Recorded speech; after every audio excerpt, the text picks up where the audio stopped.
Un homme appréhendé par la police parce qu'il vend des cigarettes sur un trottoir. Rien de plus banal à New York. Mais ce qui suit l'est beaucoup moins.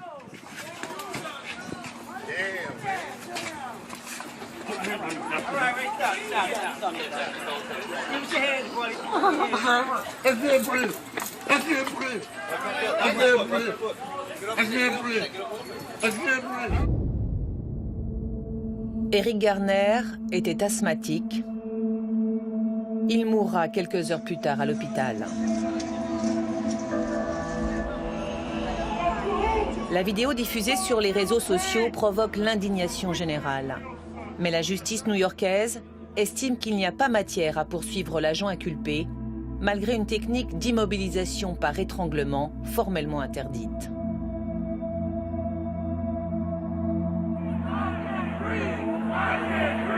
La communauté noire laisse exploser sa colère dans les rues de Manhattan en scandant « I can breathe ». Dans la foule des manifestants, le basketteur suisse Thabo Sefolosha. On était à New York avec ma femme et on allait simplement manger. Et il y a une des rues principales qui était bloquée, c'était vers 19 h le soir peut-être. Et il y avait des gens qui passent pendant 20 minutes.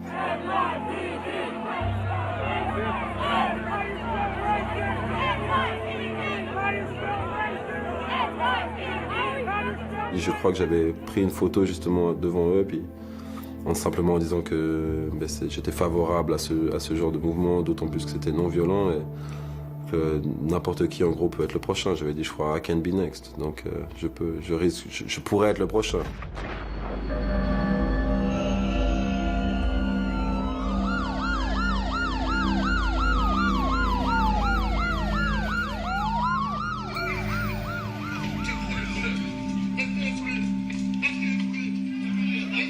Cela fait 10 ans que Thabo Sefolosha évolue en NBA, à Chicago, à Oklahoma, puis à Atlanta. Celui qui a grandi à la Tour de Paix est devenu aujourd'hui une star du basketball américain. Le 8 avril de l'an dernier, le Vaudois doit jouer à New York.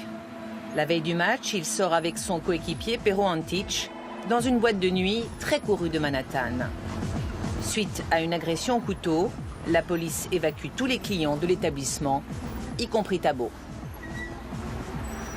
Tout le monde est censé un petit peu partir, etc., se disperser, c'est ce qu'on faisait. Et c'est là où il y a un des policiers qui vient vers moi et qui m'interpelle plusieurs fois, à plusieurs reprises, en me brusquant un petit peu, en me disant de dégager, quoi. Le petit problème, c'est qu'en fait, il décide pas de faire la loi, mais il décide de faire sa loi. C'est-à-dire qu'en venant vers moi, alors qu'il y a 50 autres personnes dehors, et en me disant, bon, maintenant, toi, tu dois partir, tu dois dégager, j'étais un petit peu surpris. Peu familier des pratiques policières américaines, le joueur suisse refuse d'obtempérer tout de suite. C'est alors que tout dérape, comme le montre cette vidéo de TMZ.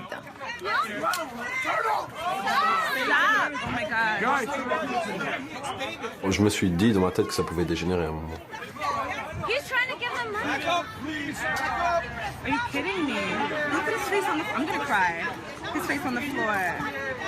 Tout se passe très très vite, donc je me suis dit ah là ça peut aller trop loin. Et malheureusement c'est ce qui s'est passé. De ce que je me souviens, c'en est un qui vient depuis derrière et qui me donne un coup de, je pense, de pied avec les bottes sur la jambe. J'ai la jambe qui est cassée et les ligaments qui sont déchirés après ce qui s'est passé. Donc ouais, il y a des fortes douleurs. Thabo Sefolosha passe près de 9 heures au poste, menotté et attaché. Il en ressort blessé, alors que son coéquipier Pero Antic, lui, a été beaucoup mieux traité par la police, malgré son gabarit tout aussi imposant. Quand j'ai finalement vu la vidéo et que j'ai vu de la manière dont il s'adressait à Pero, où ils ont une discussion avec lui, ils lui ont demandé de se lever, puis de l'autre côté, ils sont en train de donner des coups à Thabo par terre, j'ai vraiment réalisé qu'il y avait vraiment une différence de traitement entre les deux, c'est clair. Comment vous l'interprétez ? Moi, je l'interprète très facilement. il n'y a pas d'autre explication pour moi que le fait que Thabo soit noir et que Perrault soit blanc. C'est un petit peu, je dirais, la réponse facile, mais peut-être la réponse correcte aussi. Des fois, il ne faut pas aller chercher trop loin à chaque fois. Donc, on a le droit de penser en tout cas que peut-être la couleur de la peau a fait une différence. Blessé, Thabo est privé de compétition, contraint de passer 6 mois de convalescence dans sa maison d'Atlanta, au milieu des siens.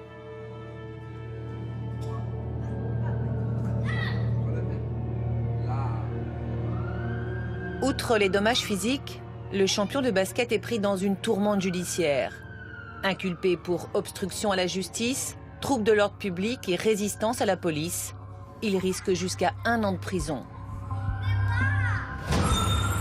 Selon la procédure américaine, la justice new-yorkaise lui propose alors un deal, une sorte d'accord.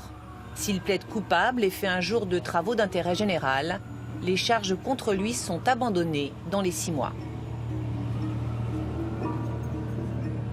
Je pense que l'accord était très favorable et j'ai conseillé à Thabo de l'accepter. J'ai même dit que je l'aurais accepté moi-même si j'avais été dans cette situation et que les procès sont risqués. Mais Thabo a rejeté l'offre. Plutôt favorable pour quelqu'un qui n'a rien fait? Non, pas tellement en fait. Un deal plutôt favorable pour que l'histoire soit mise sous le tapis et qu'on n'en parle plus. Il y a un sentiment aussi où on se dit non, il y a une injustice qui a été commise contre moi. On va se battre avec les armes qui me sont présentées. Thabo décide donc d'aller jusqu'au procès pour prouver son innocence. Son avocat plaide le délit de faciès et grâce à des vidéos qui confirment le comportement inadéquat de la police à son égard, il gagne.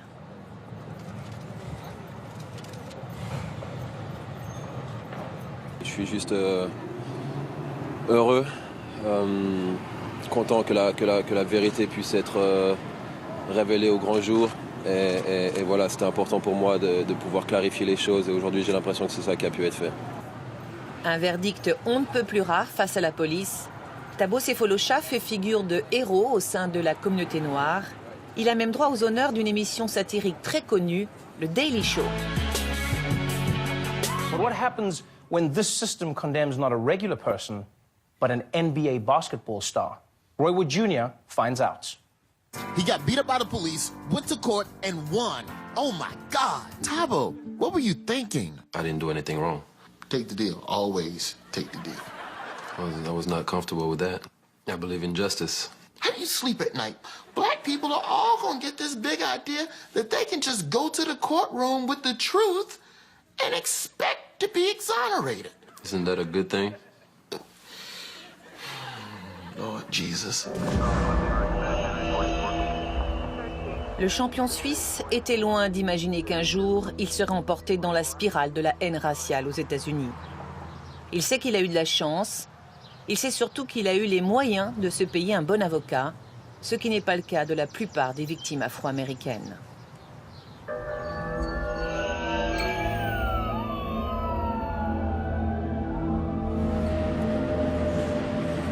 Très loin des beaux quartiers d'Atlanta, le cœur du Bronx.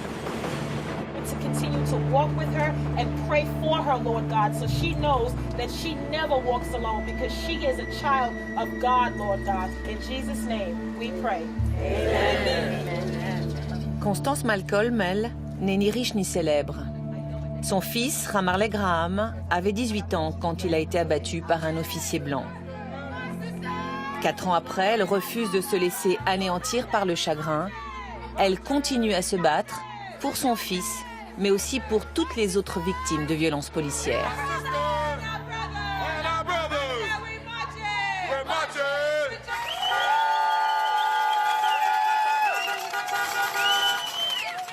Ce jour-là, Constance avait organisé une marche du Bronx jusqu'aux quartiers généraux de la police en bas de Manhattan pour dénoncer une fois de plus l'impunité des officiers.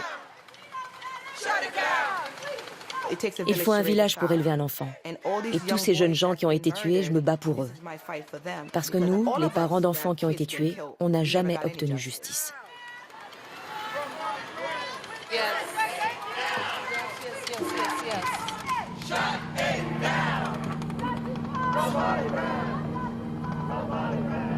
Ramarley Graham était mon fils. Il a été tué le 2 février 2012. Il était dehors avec des amis. Il rentrait à la maison quand 2 policiers en civil l'ont suivi jusqu'ici. Mon fils est rentré et on peut voir les 2 policiers qui essayent d'entrer par effraction. Et quand ils y parviennent, c'est à ce moment-là qu'a lieu la tragédie. Les officiers de la brigade des stupéfiants avaient repéré Ramarley à la sortie d'un bar connu pour le trafic de drogue. Comme ils pensaient qu'il était armé, ils l'ont suivi jusqu'à son domicile. Sans mandat, l'un des policiers s'introduit dans la maison. Il poursuit le jeune homme jusqu'au second étage, le retrouve dans la salle de bain et lui tire dessus. Les faits se sont déroulés sous les yeux de la grand-mère et du petit frère de Ramarley, Chinor, qui n'avait alors que 6 ans. Chinor était caché derrière le mur, mais il pouvait voir tout ce qui se passait. Il avait tellement peur. Il m'a dit qu'il avait peur qu'il lui tire dessus.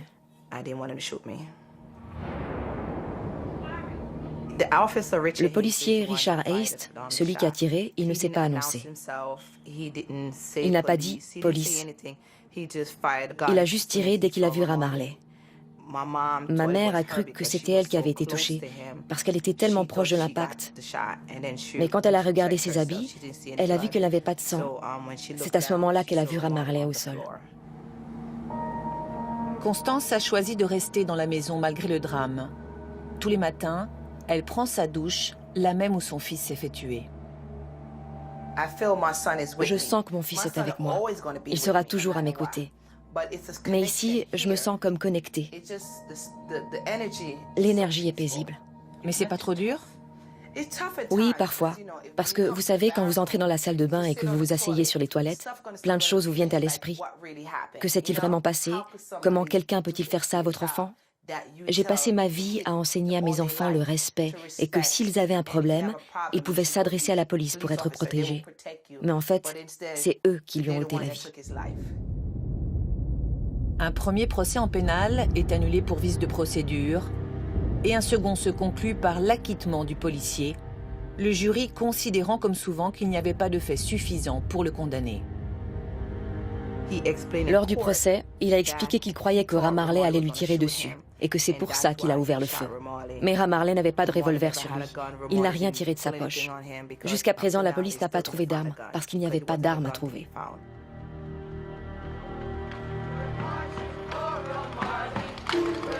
Si Constance n'a pas obtenu gain de cause au pénal, elle a en revanche gagné au civil. Comme dans le cas d'Eric Garner et d'autres bavures policières, la ville de New York a versé près de 4 millions de dollars à la famille. C'est juste de l'argent. La vie de mon fils valait plus que de l'argent. Et cette somme n'enlèvera jamais la douleur que je vais ressentir pour le restant de mes jours.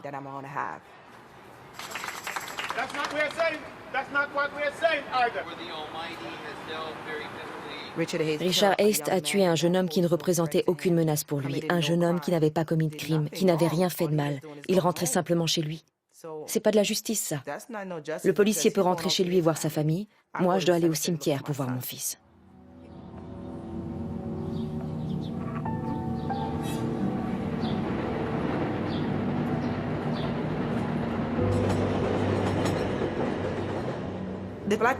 Pour la communauté noire, c'est difficile de faire confiance à la police. C'est nous qui nous faisons tuer en nombre. Alors, comment rétablir cette confiance? Je pense qu'il faut commencer par emprisonner les policiers qui ont commis des fautes. C'est comme ça qu'on va ramener la confiance.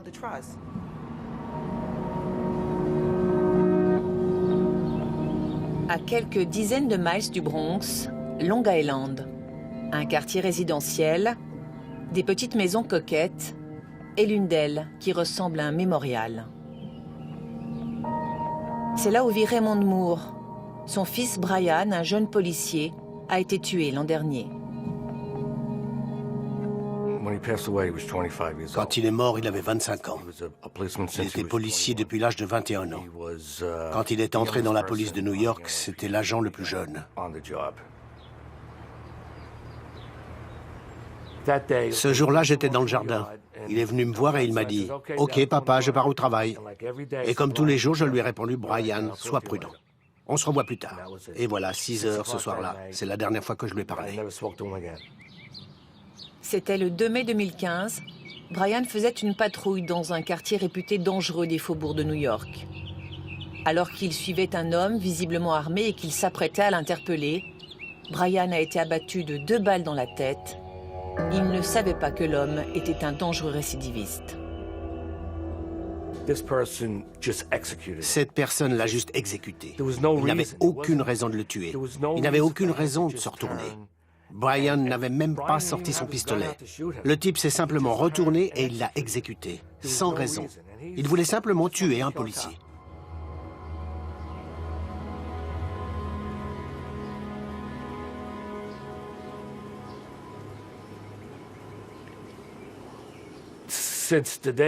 J'ai rien changé depuis que mon fils est mort.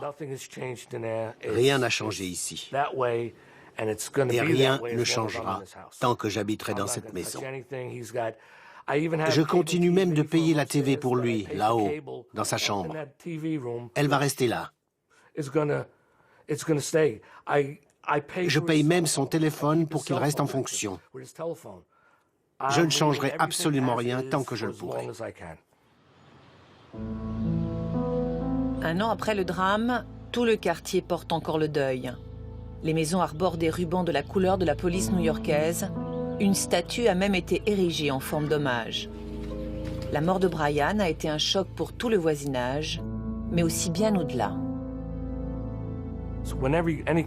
C'est toujours des funérailles importantes quand un policier est tué, mais jamais 30 000 personnes. Les rues étaient remplies d'officiers, de gens qui venaient présenter leurs condoléances. C'était l'incarnation du garçon américain. Et c'est ça qui a fait de la peine à tout le monde. Même si vous n'étiez pas un grand fan de la police, vous regardiez ça et vous vous disiez, c'est une honte.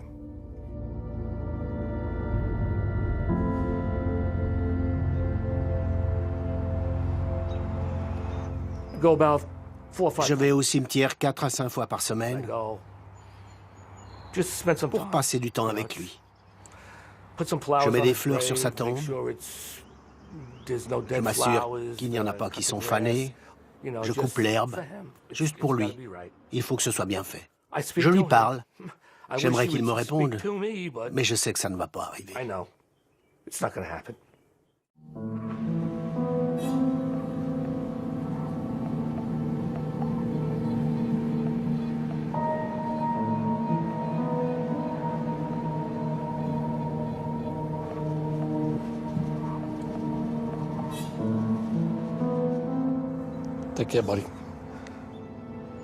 Jamais aux États-Unis, les fronts n'ont été aussi opposés entre communauté noire et forces de l'ordre. Des deux côtés, on pleure ces morts. Selon un décompte du Washington Post, les 6 premiers mois de cette année, 57 officiers ont perdu la vie dans l'exercice de leurs fonctions, alors que 123 Noirs ont été tués par la police.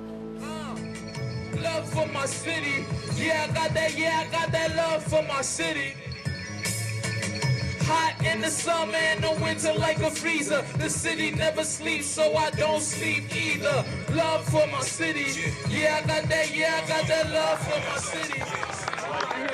I'm sick of seeing young black and Latino men being killed by the police, by racists, and nothing happening.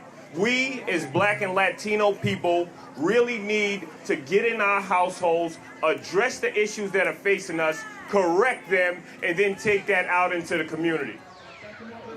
Hawk Newsom a 39 ans. Il a grandi ici dans le Bronx. Avant de choisir de faire des études de droit, Hawk a lui aussi connu la rue et le harcèlement policier. Un harcèlement de plus en plus agressif à ses yeux.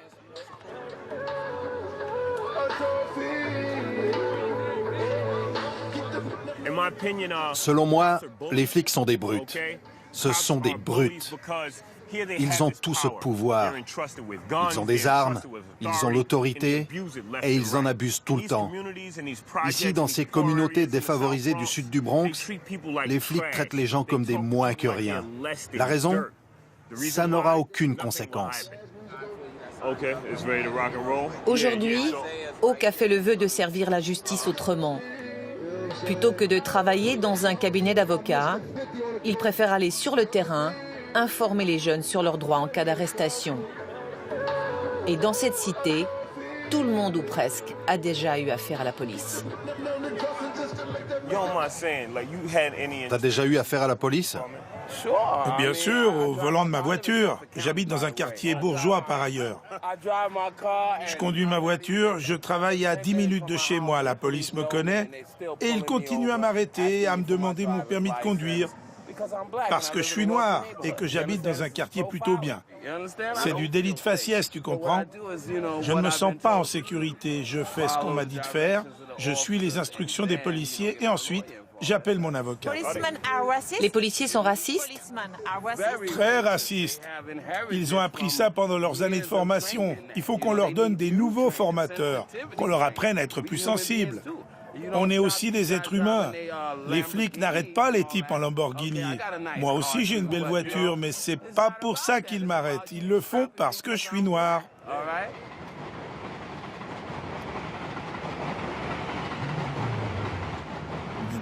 Si on regarde les statistiques, la plupart des crimes sont commis dans les quartiers noirs. Donc vous voulez arrêter qui dans ces quartiers? Vous allez arrêter quelqu'un de noir. Ils vous diront, vous m'arrêtez parce que je suis noir? Oui, je viens de recevoir une description d'un homme noir portant un t-shirt bleu qui vient de voler quelque chose. Or, vous êtes un homme noir avec un t-shirt bleu. Vous m'interpellez parce que je suis noir? Oui, mais c'est la description qui m'a été donnée. Si les statistiques montrent qu'il y a plus de crimes dans les quartiers noirs, ils révèlent aussi que les Afro-Américains se font arrêter 8 fois plus que les Blancs et surtout qu'ils ont 3 fois plus de risques de se faire tuer par la police. Quand des jeunes hommes noirs sont arrêtés par la police, ils ne doivent pas chercher le conflit. Ils ne doivent pas manquer de respect. Ils n'ont pas besoin d'être agressifs quand ils font mention de leurs droits. Nous essayons d'informer les gens de leurs droits pour qu'ils sachent comment se comporter quand ils sont arrêtés par la police. Mais avant tout, il faut se plier à ce qu'ils disent. Il faut prendre note de sa protestation, relever le numéro du badge du policier et remplir un formulaire de plainte plus tard. Parce que quand la police est en face de toi, tu es dans une situation très dangereuse. Un contrôle ordinaire qui devient fatal. Charleston, en Caroline du Sud. Walter Scott, un homme noir de 50 ans, est interpellé sur un parking pour un phare cassé.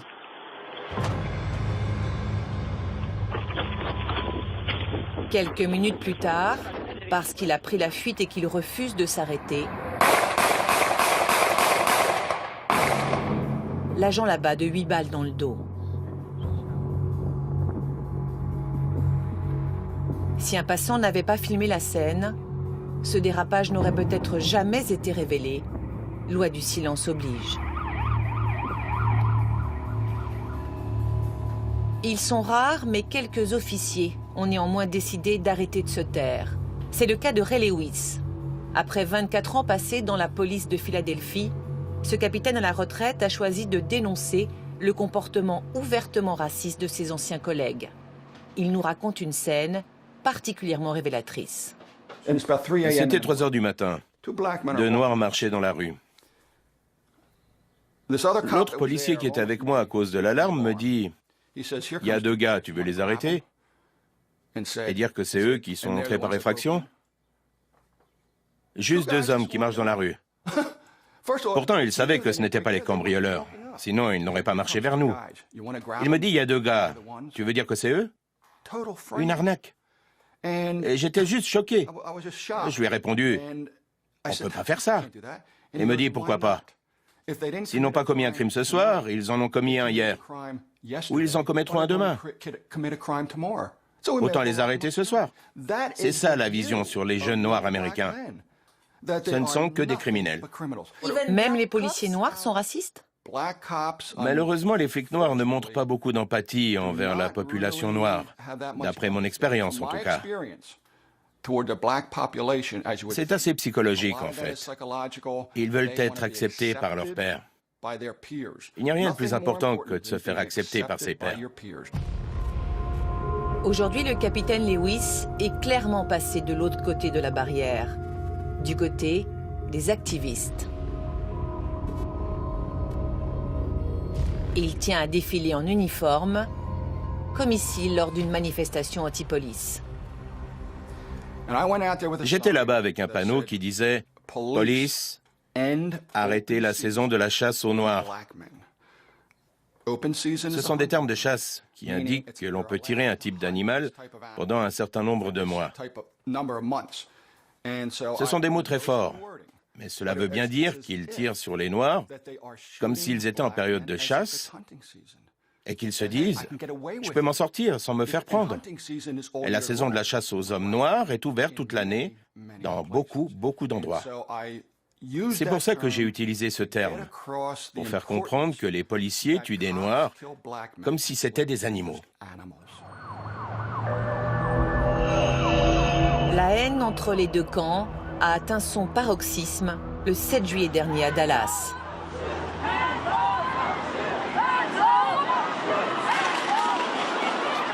En marge d'une manifestation anti-police, un Noir, réserviste de l'armée, décide de venger tous ses frères afro-américains victimes de brutalité policière en faisant feu sur les officiers qui encadraient le défilé.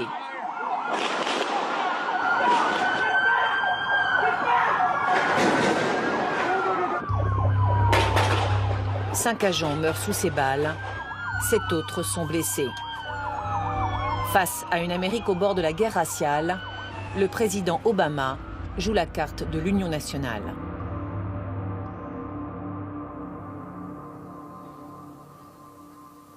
Faced with this violence, we wonder if the divides of race in America can ever be bridged. We wonder if an African-American community that feels unfairly targeted by police and police departments that feel unfairly maligned for doing their jobs can ever understand each other's experience. I understand. I understand how Americans are feeling. But Dallas, I'm here to say we must reject such despair.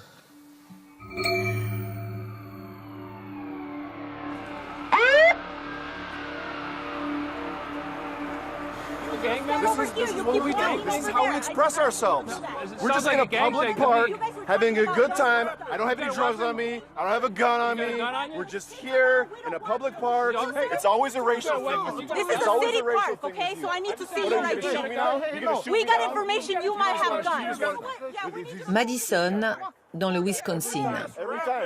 Ici, le département de police a décidé de combattre les préjugés raciaux au sein de ses propres rangs. Man. Put your hands behind you. Yo, Francie, are you getting this? Are you getting this? Okay, guys. All right. Good job. So let's debrief it. Depuis 8 ans, tous les officiers sont soumis à des jeux de rôle destinés à leur faire comprendre qu'inconsciemment, ils sont guidés par des clichés. They were dressed as gang members. Okay. And they were looked like they were arguing or yelling at each other. Okay. Why gang members? Just kind of way they were dressed. They were hoodies and they were dressed dark. And the way they were talking, okay, and what did you... talking about a lot of slang and guns and shooting each other. So you thought that there was potential for violence there? Okay, there was a gentleman in a black... Before these trainings or... Avant cette formation, avant qu'on ne comprenne nos préjugés, on ne peut rien faire contre. On agit sous influence. On doit d'abord apprendre quels sont nos préjugés, les comprendre, et après on peut les changer. Ce n'est pas parce que je suis hispanique que je n'ai pas des a priori racistes. Ou parce que je suis une femme, que je n'ai pas d'a priori sexiste sur les rôles des hommes et des femmes. J'en ai peut-être moi aussi. Cette formation, c'est vraiment pour apprendre à traiter tout le monde avec respect, avec dignité. Et parce que nous avons tous des préjugés. Oui, nous les avons tous. Parce que nous avons le pouvoir d'arrestation et que nous avons le droit d'utiliser la force, y compris la force mortelle. Il n'y a probablement nulle part où il est plus important d'être conscient de ce type de sentiments, de les garder sous contrôle, que lorsqu'on a une profession comme la nôtre. Charlie 4 in contact with 1. Copy. Sir, show me both your hands. Show me both your hands, sir. We can continue this conversation if you show me both your hands. Shots fired, 1 down. Have EMS respond to my location, stand by. Garder le contrôle pour un policier aux États-Unis, c'est d'autant plus capital que tout le monde ou presque est armé. On compte jusqu'à 300 millions d'armes à feu en circulation.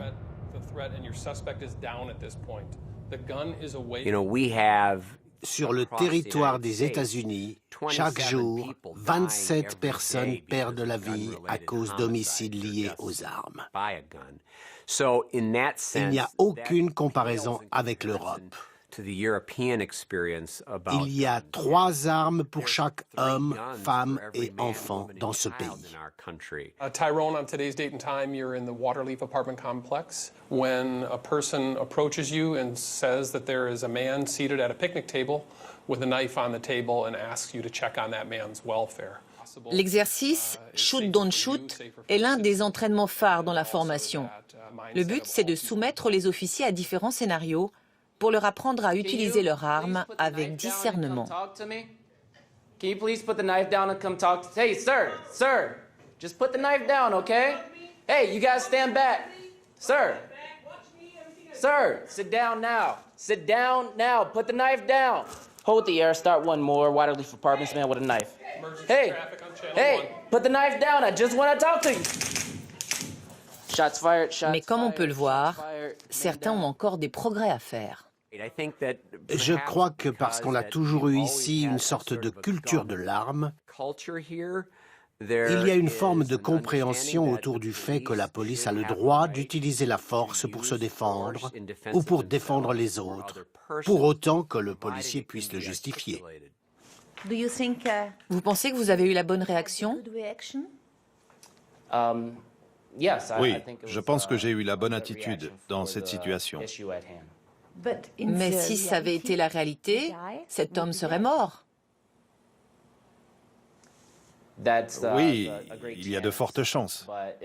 Mais mon intention était de stopper la menace. C'était mon but. Mais il n'a pas réellement commis de crime. Eh bien, il m'a chargé avec un objet tranchant et il était agressif. Il a planté un coup dans la table, il me criait dessus. Tout cela était des signes d'agressivité.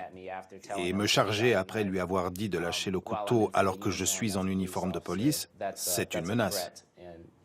Il est devenu une menace imminente en me chargeant, alors j'ai dû réagir.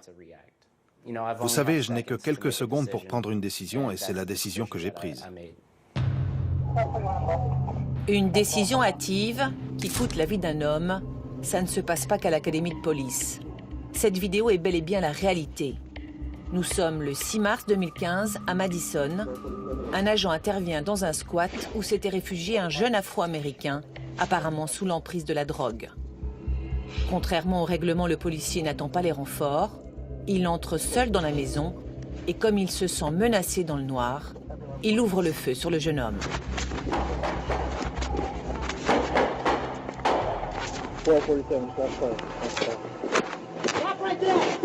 Comme Ramarley Graham, la victime n'était pas armée.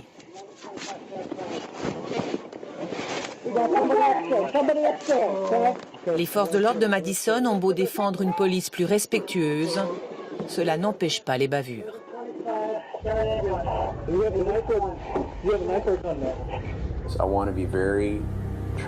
Je vais être honnête avec vous.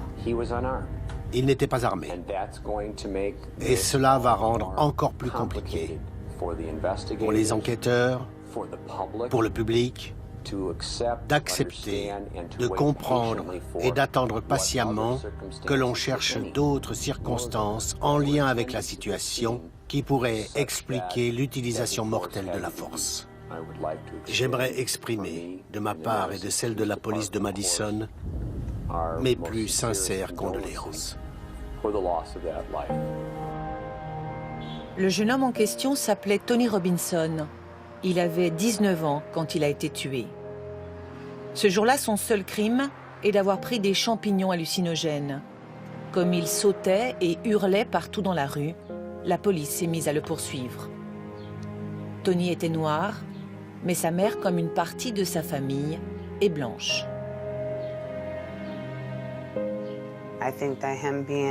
Je crois que le fait qu'il soit un jeune homme noir a énormément à voir avec sa mort.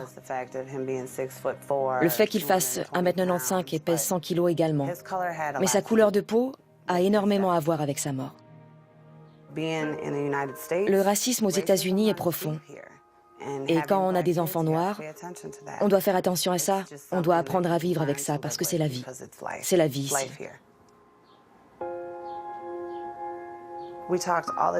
On parlait tout le temps de sa couleur de peau et de ce qu'elle pouvait engendrer. On en parlait tout le temps, alors il savait. Il s'identifiait plus comme noir que blanc. Il était au courant. Tous mes enfants le savent. Ils savent tous. Tu peux te faire appeler un nègre dans la rue, c'est la réalité, mais ça arrive. C'est triste, mais c'est la réalité. Ce racisme ordinaire, Sharon, la grand-mère de Tony, milite contre depuis son plus jeune âge. Mais elle était loin d'imaginer que son petit-fils en mourrait. I will one day, I promise. I miss you, kiddo. There's so much pain. C'est tellement douloureux. I know he died right Je sais behind. qu'il est mort juste derrière moi. I know that he suffered. Je sais qu'il a souffert. Je sais beaucoup de I choses. just know a lot. It's painful. It's hard. C'est difficile d'être ici. And then everybody comes. Tout le monde vient et laisse des fleurs You know, flowers, and they ou leave des messages notices ici on, like, derrière. on the back. They just write. Ils lui écrivent.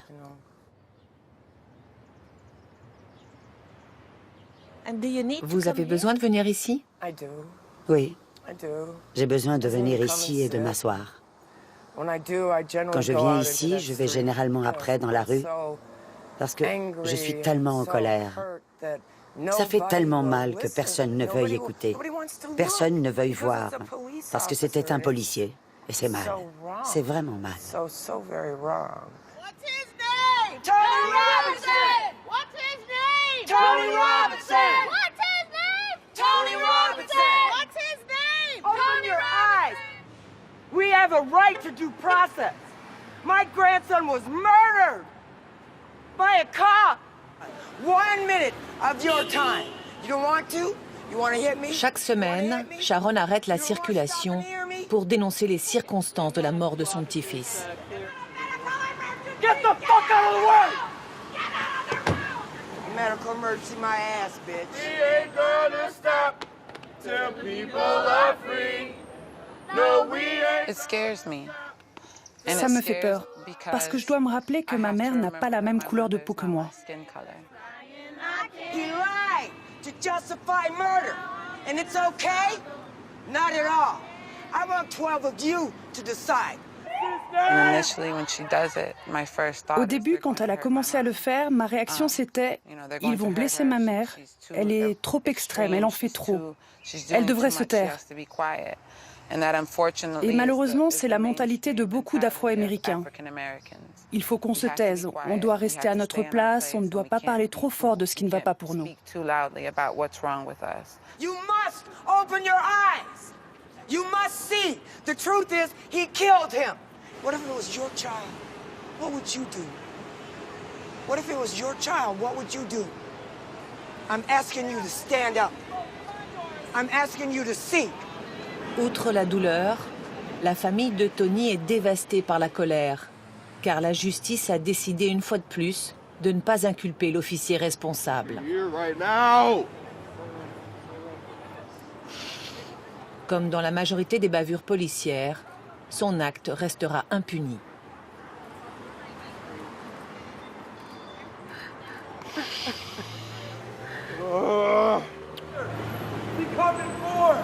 Le procureur de Madison a privilégié la parole de l'officier, estimant qu'il s'agissait d'un cas de légitime défense. Face à ce nouveau cas d'injustice, les habitants de la ville ont crié leur rage en envahissant le Capitole.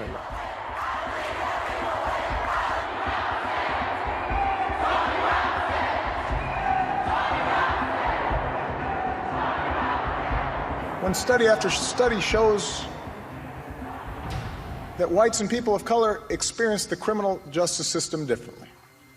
so that if you're black, you're more likely to be pulled over or searched or arrested, more likely to get longer sentences, more likely to get the death penalty for the same crime. When all this takes place more than 50 years after the passage of the Civil Rights Act, we cannot simply turn away and dismiss those in peaceful protest as troublemakers or paranoid. We also know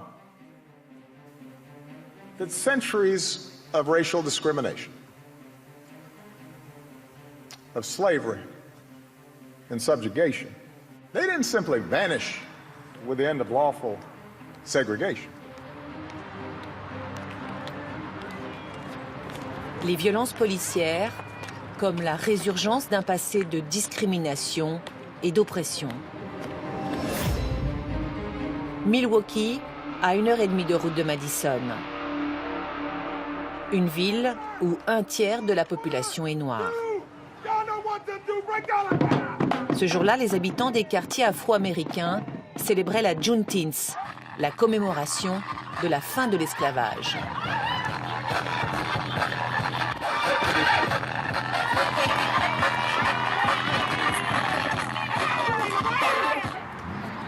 Ashanti Hamilton est l'un des organisateurs de ce défilé.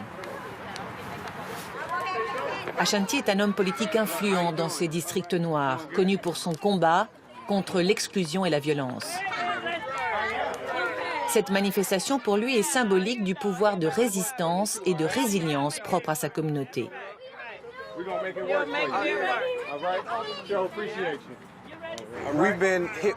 On a fait face à tant de déceptions dans la communauté noire qu'il est difficile de garder les gens motivés, de tous se battre dans une même direction à cause de cette déception. Ce qu'on essaie de faire, c'est de leur donner des repères positifs, qu'ils reconnaissent que des gens se battent encore et qu'à un certain moment, on réussira. On veut garder cette motivation pour qu'ils continuent la bataille et qu'ils continuent la résistance. La commémoration de la fin de l'esclavage a d'autant plus d'écho ici à Milwaukee que la ville détient le triste record du taux de ségrégation aux États-Unis. Ici, Afro-Américains et Blancs ne se mélangent pas. Les Noirs vivent au centre-ville et les Blancs dans les banlieues chics. Deux mondes qui s'ignorent, deux mondes qui ont peur l'un de l'autre. Cette ségrégation, le professeur Mark Levin l'étudie depuis plus de 40 ans. Ce n'est évidemment pas un apartheid à la sud-africaine, mais je dirais que c'est un apartheid de facto. On peut voir des zones géographiques complètement séparées, avec des liens entre elles très très limités, et les inégalités entre les deux sont immenses. Donc ça ressemble bel et bien à l'apartheid, selon moi. Il n'y a pas de question à se poser. Le racisme perdure. Il y a des discriminations raciales dans le marché des hypothèques, sur le marché du travail. Un ménage noir moyen ne gagne que la moitié de ce que gagne un ménage blanc moyen. Milwaukee possède le plus haut taux de pauvreté chez les Noirs américains du pays. Près de 40% des Noirs de la ville vivent sous le seuil de pauvreté. Et qui dit quartier pauvre, dit aussi quartier où le taux de criminalité est le plus élevé. Faute de boulot, le trafic de drogue devient souvent la principale ressource.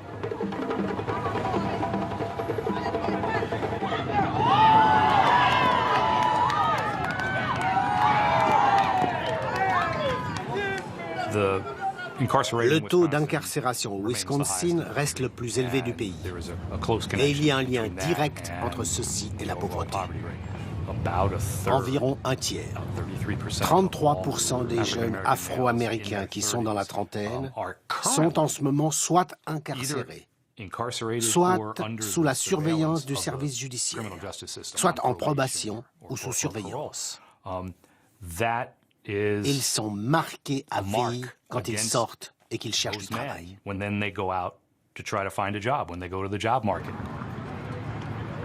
Le taux de pauvreté des Noirs le plus élevé du pays, une criminalité galopante avec 145 homicides par année.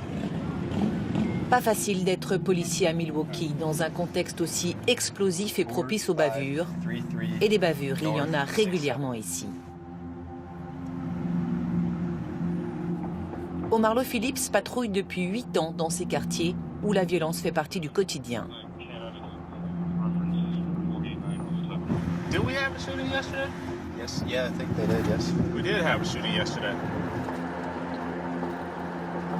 This job, ce métier est fait par des êtres humains. Et les êtres humains ne sont pas parfaits. Certaines personnes agissent mal. Je ne dis pas qu'elles doivent agir ainsi, mais elles se trompent et font ce qu'elles ne devraient pas faire. Tout le monde s'en retrouve puni à cause des erreurs d'une seule personne. I think those are our people there. They're probably the open carry guys. Ça peut être dangereux par ici? Oui. Ce parc est parfois rempli de jeunes et tu te retrouves vite dépassé par le nombre. Certains de ces jeunes ont des armes. On reçoit des appels ici pour des enfants avec des armes à feu, des couteaux, des tasers et différentes choses comme ça.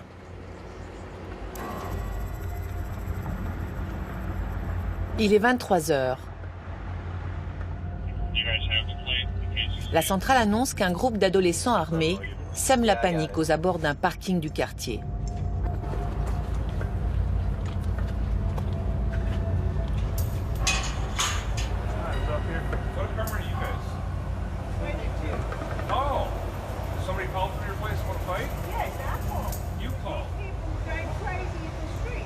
Okay. And I heard screaming and hollering, and I heard somebody screaming and hollering and saying, help, help, help, so I called you. Okay. All right. L'intervention est banale, mais si la peur prend le dessus, la situation peut vite déraper.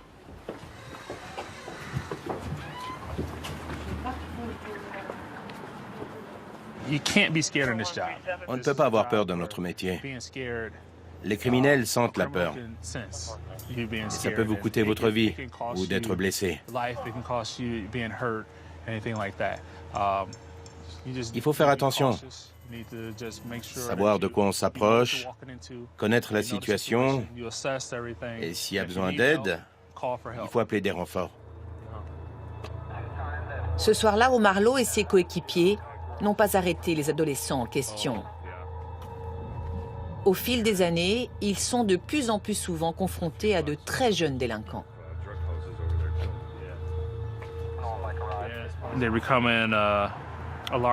Les adolescents représentent désormais une grande partie de la criminalité dans cette ville. Beaucoup de vols de voitures sont commis par des adolescents avec des armes. Ils ont quel âge? Entre 12 et 18-20 ans. 12 ans, c'était l'âge de Tammy Rice. Cet enfant qui arpente les trottoirs de Cleveland avec un faux pistolet.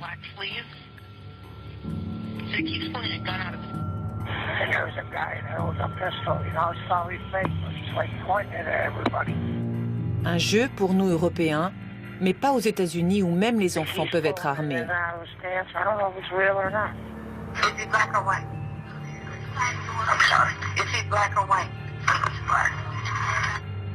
Suite à l'appel téléphonique, une patrouille de police arrive. Shots fired.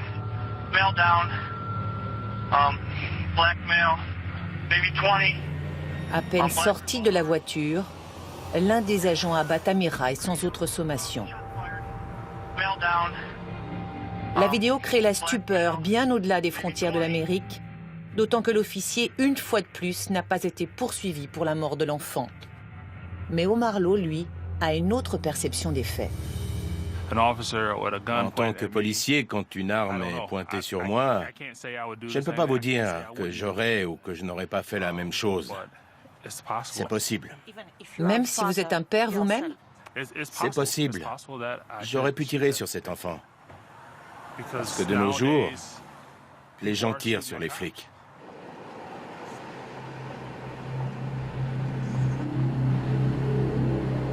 flood communities with so many guns that it is easier for a teenager to buy a Glock than get his hands on a computer or even a book.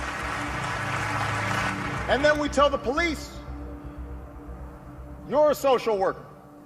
We tell them to keep those neighborhoods in check at all costs. These things we know to be true. And if we cannot even talk about these things, if we cannot talk honestly and openly, not just in the comfort of our own circles, then we will never break this dangerous cycle.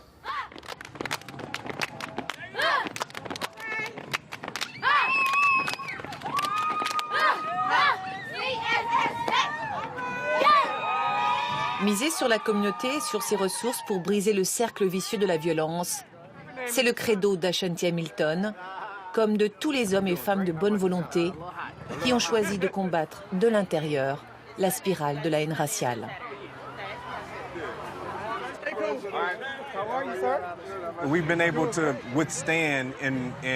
On a été capable de supporter beaucoup d'oppression dans ce pays. Mais on a aussi l'habitude de se défendre, de riposter. On a l'habitude de ne pas laisser ces choses-là nous submerger et de rester constamment dans un état d'esprit qui regarde vers un meilleur futur.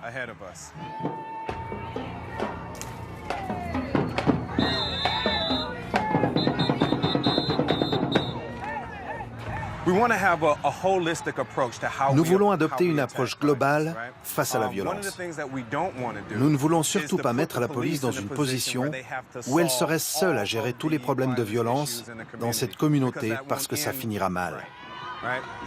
C'est un conflit qui ne peut être que négatif.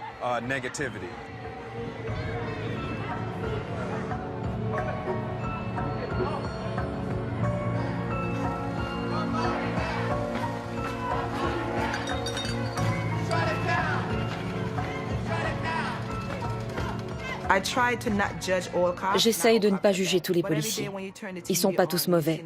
Mais quand tu allumes ta TV et que tu vois qu'un policier a encore tué quelqu'un et qu'il n'est pas puni, tu dois te demander, est-ce que ce que je suis en train de faire va changer les choses?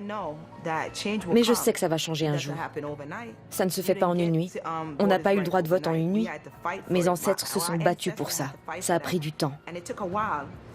Alors j'espère qu'un jour, il y aura du changement, mais pour ça, il faut rester dans la rue, il faut rester visible, faire savoir qu'on ne lâchera pas.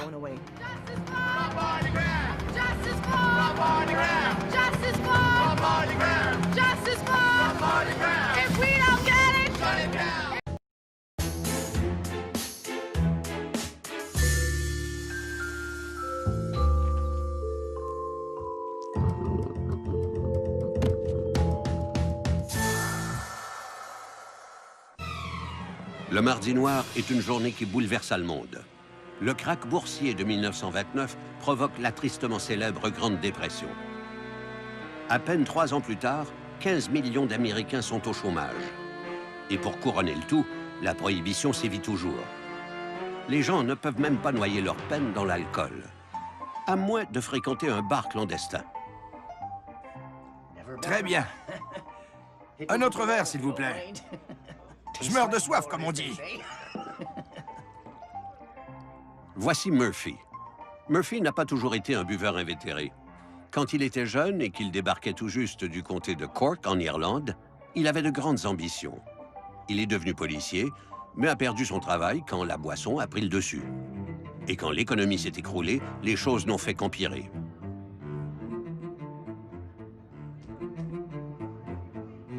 Aujourd'hui, quand Murphy n'est pas complètement saoul, il promène des chiens et nettoie des vitres à temps partiel pour se payer à manger.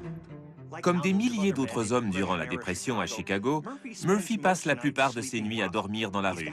Il n'a aucune famille et ses seuls amis sont les autres ivrognes qui hantent les bars clandestins du centre-ville de Chicago. Le pauvre homme a des dettes dans presque tous les débits de boissons de la ville. J'en veux un autre, Nicky. Pas question, c'est terminé, tu es rayé. Allez, Nicky, je vais te rembourser. Les temps sont durs, tu comprends? Un dernier en souvenir du bon vieux temps. Pas question. Nicky est le patron de ce bar et, comme plusieurs autres, il a décidé de ne plus faire crédit à Murphy. Comment ça va, mon ami? Mais il laisse le vieil Irlandais traîner dans son bar et se faire payer des verres par les clients qui apprécient ses histoires rocambolesques. Paierais-tu un verre à un vieux malchanceux? Les choses ne vont guère mieux pour Nicky. La compétition est féroce entre les bars clandestins de Chicago et son entreprise peine à rester à flot. L'argent peut être une tentation dangereuse. Des gens très bien peuvent faire des choses terribles pour s'en procurer. Surprise! J'ai déjà vu un homme qui en avait poignardé un autre pour 20 $, un demi-sandwich et 3 cigarettes. Comme le dit le dicton, aux grands mots, les grands moyens. Caro. Merci. Nicky et ses employés sont généralement des hommes honnêtes. Ils proviennent de milieux différents, mais ont un point en commun. La dépression. Ils sont tous aussi fauchés les uns que les autres. Comment vont les ventes? Tu le sais mieux que moi. Son barman, Joe, est un ancien chimiste qui a tout perdu dans le crack de 1929. C'était chaotique. C'est si difficile de conduire un taxi? Danny est chauffeur, mais il a très peu de clients ces derniers temps. Ce sont des jours difficiles pour ces trois comparses. Ils ont besoin d'argent, mais comment faire? La criminalité augmente en période de crise. Les bandits professionnels poursuivent leurs activités, mais quand le travail se fait rare et que les gens sont désœuvrés, des personnes tout à fait ordinaires s'y mettent eux aussi. Soudainement, l'idée d'enfreindre la loi ne paraît plus si terrible. Mon ex-petite amie me manque. Elle est morte il y a quelques mois. La petite amie de Nicky est décédée et il était le seul bénéficiaire de son assurance-vie.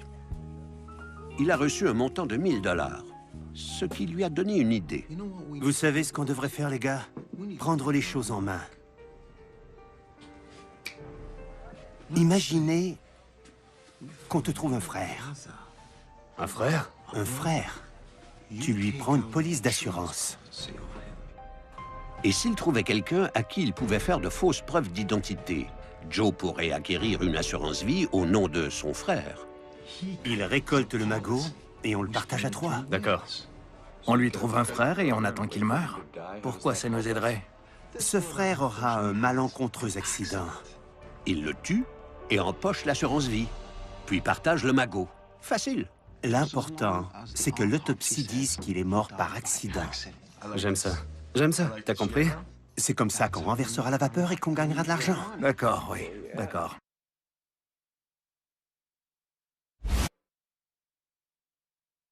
Hey Murphy, viens prendre un verre avec nous.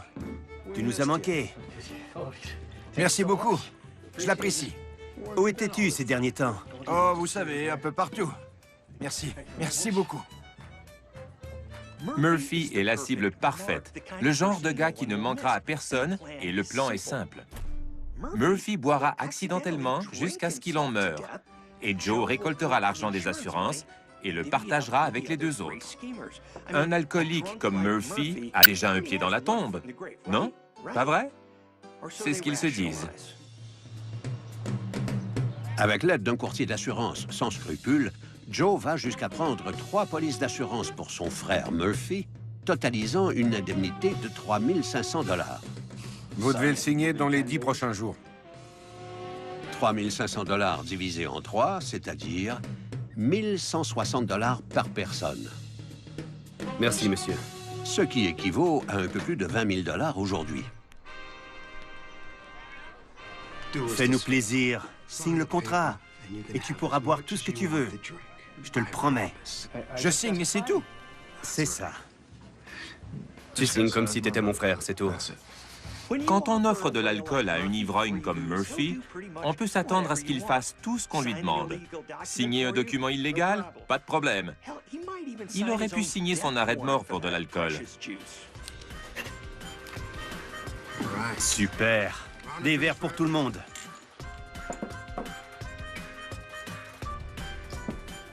À Murphy. À Murphy. À Murphy. Santé.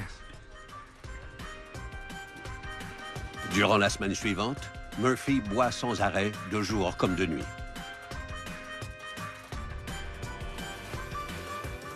Je ne sais pas ce qu'il lui faudra. C'est son 30e verre de la journée. Je ne sais pas, mais je n'aime pas ça. Il est incroyable. C'est surhumain. En fait, Murphy est revigoré par son régime strict d'alcool. Il n'est plus le même. On croirait qu'il boit un élixir de longévité. Inquiets du prix que leur coûtent ces consommations, Nicky et Joe commencent à lui servir de l'alcool qu'ils frelatent dans leur bain, une pratique très courante à Chicago à l'époque. C'est une boisson dangereuse, qui a rendu aveugle et tué beaucoup de gens depuis le début de la Prohibition. Elle devrait suffire à achever Murphy.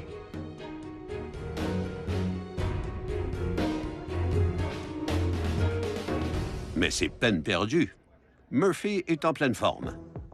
Ça fait plus d'une semaine et il est encore là. Tout ce que je voulais, c'était quelqu'un d'imbécile et de simple. Et qu'est-ce que j'ai? Lazare. Maintenant, on utilisera ça. Une boîte de conserve? C'est de l'antigel, crétin. Tu as des problèmes de voiture? Non, j'étais chimiste, vous vous souvenez? Je vais lui préparer un petit cocktail qui l'enverra au tapis. Hey. Hein? Oui.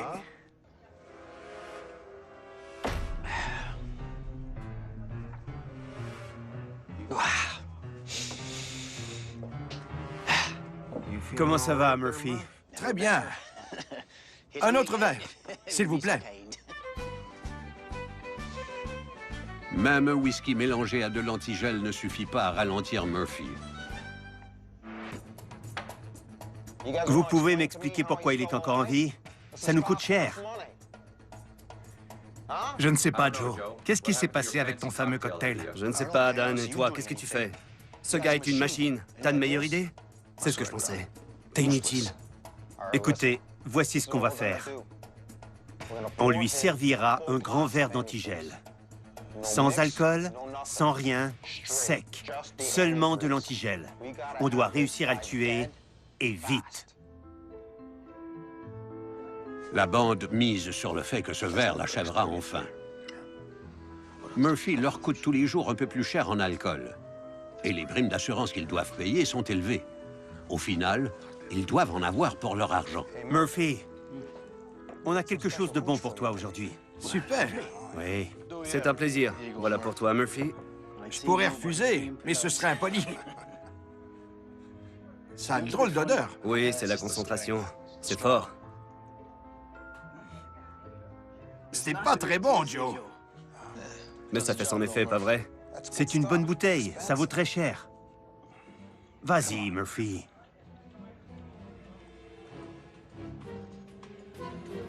Et voilà.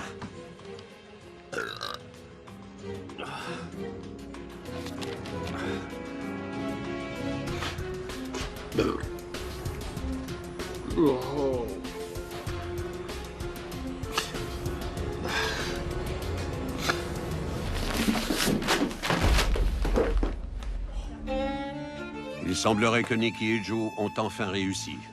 Un grand verre d'antigel est ce dont ils avaient besoin. Ils doivent maintenant appeler un médecin pour l'avertir que Murphy s'est saoulé à mort. Docteur? Oui, c'est Nicky. Il s'est affalé comme un sac de pommes de terre. Il est mort. De sa belle mort. Attendez un peu. Docteur, je vais vous rappeler.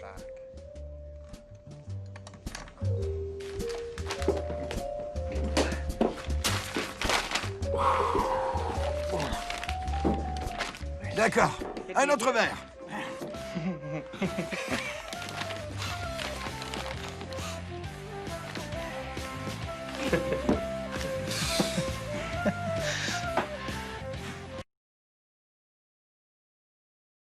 « 9h30.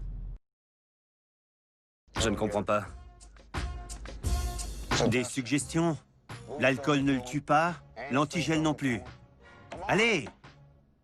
Donnez-moi des idées. D'accord. Un jour, je travaillais chez un fleuriste. Danny leur raconte l'histoire d'un homme mort après avoir mangé des huîtres crues. Des huîtres crues? Ouais, qu'est-ce qu'on a à perdre? Qu'est-ce qu'on attend? Donnons-lui des huîtres crues. Allez! Super. C'est bon, Murphy? Ouais, qu'est-ce que c'est? Ils passent des huîtres aux sardines rances, agrémentées de délicieuses agrafes à tapis et de morceaux de métal. Exactement comme ceux de ma mère. Ils lui servent un autre sandwich gastronomique, cette fois avec des punaises et du verre dépoli. C'est croustillant.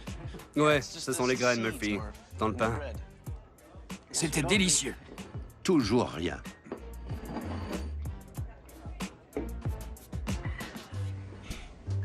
Murphy a l'air plus en forme que jamais. Désespéré, il prennent un risque et ajoutent dans son verre du poison à rat et de la térébenthine. La liqueur des dieux. Du liniment à chevaux. Bien sûr, ça pourrait éveiller des soupçons de meurtre, mais ils doivent trouver une solution, et rapidement. Sérieusement? Un autre verre. Ah ouais. Murphy reste debout comme un vrai pilier de bar. Murphy leur coûte cher. Chaque jour qui passe, ils perdent de l'argent, ce qui est nul. Avec les 3 assurances qu'ils ont contractées, les primes mensuelles s'additionnent. Le plan devient de moins en moins payant. Un compte à rebours a été enclenché. Ils doivent tuer Murphy avant qu'il ne vaille plus rien. Heureusement que ces clowns ne sont pas banquiers. Pour les 3 comparses, la situation semble désespérée. Le vieil ivrogne est surhumain. Son estomac est un compacteur à déchets. De toute évidence, ils doivent changer leur approche. Nicky explique à ses acolytes que sa petite amie est morte de froid en passant la nuit dehors. La même chose pourrait arriver à Murphy. Mais comme il semble invincible, les compères jugent nécessaire de pousser la note. Il est tellement sourd qu'il ne se rendra même pas compte de ce qui se passe. Enlève-lui sa chemise. Enlève-la lui. Dépêche-toi, j'ai froid. Ouais. Il sera comme un bloc de glace demain. Allons-y. Tirons-nous d'ici. Le lendemain, les 3 amis parcourent nerveusement les journaux à la recherche d'un article indiquant qu'un itinérant est morgelé durant la nuit. Mais ils n'en trouvent aucun. Il fait froid dehors, les gars. Soyons honnêtes, je n'ai pas de diplôme médical pour le prouver, mais durant mes 25 années au FBI, j'ai rencontré un grand nombre de phénomènes qui pouvaient endurer davantage d'épreuves que la majorité des gens. Comme cette femme de 120 livres qui a soulevé un camion en feu pour libérer son fils coincé en dessous. Murphy est sans aucun doute un de ceux-là. La bande n'a d'autre choix que de demander conseil à quelqu'un de plus expérimenté. L'un des clients de Nicky se fait appeler Tommy Tête d'Acier. C'est l'homme qu'il leur faut. Vous devez vous débarrasser de Murphy. Tommy, tu ne comprends pas. Ce gars est invincible. Alors essayez plus fort. Tommy Tête d'Acier est un vrai bandit, pas comme Nicky et ses amis. T'es pas chauffeur? T'as une voiture? Tommy leur propose la solution la plus simple. Foncez sur Murphy en voiture. Ce genre d'accident arrive souvent, surtout aux ivrognes arpentant les rues la nuit. Ça semble logique. C'est simple, ça devrait être facile pour vous. En y pensant bien, pourquoi Nicky et ses amis n'ont-ils pas commencé par ça? Un sandwich au métal dépoli avec un verre de térébenthine? Au milieu de la nuit, Nicky et Joe décident de mettre leur dernier plan à exécution. Murphy est trop saoul pour comprendre ce qui se passe. D'accord. Danny, va chercher la voiture. Tiens le droit. Fonce, Danny! Fonce! Vas-y, plus vite!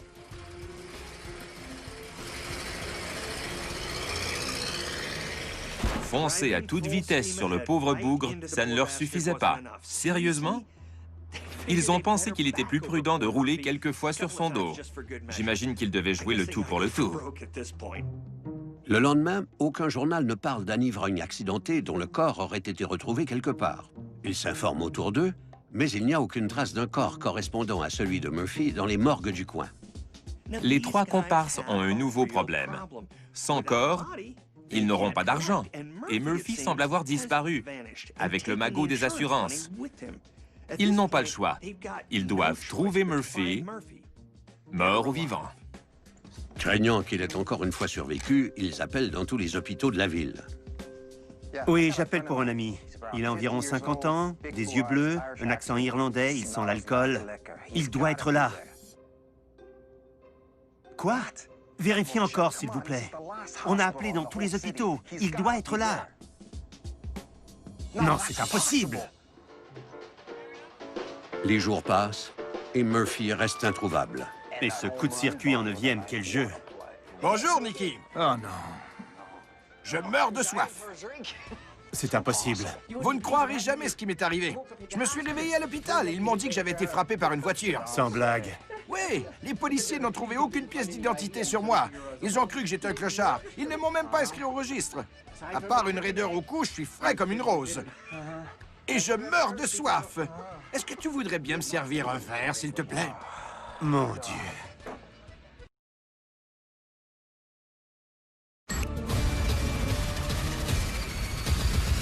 Désordre extrême, du lundi au jeudi, 18h. C'est un vrai phénomène. Voilà ce qu'on va faire. On va lui mettre une balle dans la tête. On ne peut pas lui mettre une balle dans la tête. Les assurances ne paieront pas. Et on aura tout fait ça pour rien. On a besoin d'un coup de circuit. Il faut réussir. Les trois amis sont désespérés. Ils doivent tuer Murphy au plus vite. Autrement, ils ne reverront jamais la couleur de leur argent. Ils ont besoin d'un moyen infaillible.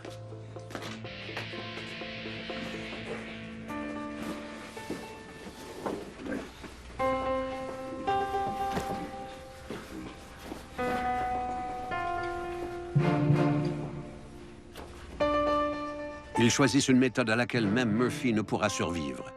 Un oreiller imbibé de chloroforme qui l'assoupira et le fera mourir par asphyxie. Faites beaux rêves, Murphy.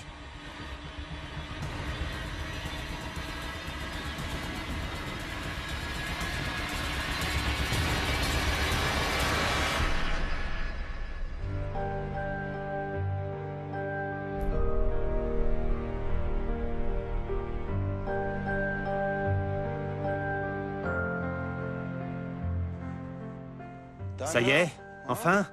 Sale tête dure. Crétin.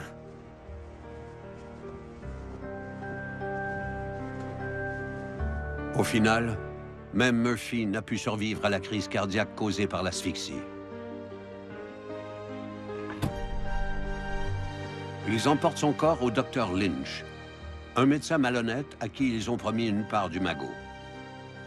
Celui-ci inscrit que Murphy a succombé à une pneumonie. Joe va immédiatement récupérer l'argent des assurances. Je ne sais pas pourquoi ces génies se félicitent d'avoir enfin réussi leur coup. Ça leur a pris 2 douzaines de tentatives. Ils ne méritent pas de médaille. Et ils ont fini par asphyxier Murphy. Ce qui peut facilement passer pour un accident. Les gens s'asphyxient par accident tous les jours. Il aura fallu des mois et 2 douzaines de tentatives avant que Nicky et sa bande ne tuent finalement Murphy. Ils ont dépensé 1875 $ pour encaisser une police d'assurance de 3500 $. Murphy est peut-être mort, mais malheureusement pour eux, personne ne l'a oublié. Les rumeurs entourant l'ivrogne indestructible maintenant connu sous le nom de Murphy de fer viennent aux oreilles des policiers et selon eux, l'incident ressemble beaucoup à un meurtre. Ils entament une enquête et les 2 autres polices d'assurance sont gelées. Le corps de Murphy est déterré. Et les policiers ne mettent pas très longtemps à déterminer que Murphy n'est pas mort de cause naturelle. Ils interrogent le docteur Lynch, le médecin malhonnête qui a signé le certificat de décès de Murphy, selon lequel il serait mort d'une pneumonie. Je ne suis pas surpris que le médecin ait tout déballé dès que les policiers l'ont mis au pied du mur. Après tout, ce gars signait des certificats de décès en échange de quelques dollars. Et rapidement, l'affaire devient publique et le groupe est surnommé par la presse le gang du péché. Le procès fait la une des journaux et toute la ville en parle. Le docteur Lynch s'en tire bien. Il est envoyé en prison pour 3 mois. Nicky, Joe et Danny n'ont pas autant de chance. Ils sont tous les 3 condamnés à la peine de mort. Les chaises électriques de l'époque n'étaient pas très fiables. Il fallait parfois plusieurs tentatives avant d'obtenir le résultat escompté. Ironiquement, Nicky, Joe et Danny sont tous morts du premier coup. Leur chance n'a manifestement pas tourné. Le prétendu gang du péché croyait avoir trouvé le plan parfait pour s'enrichir rapidement. Mais ils avaient sous-estimé l'incroyable robustesse de Murphy de fer. ou l'ampleur de la bêtise dont ils allaient faire preuve.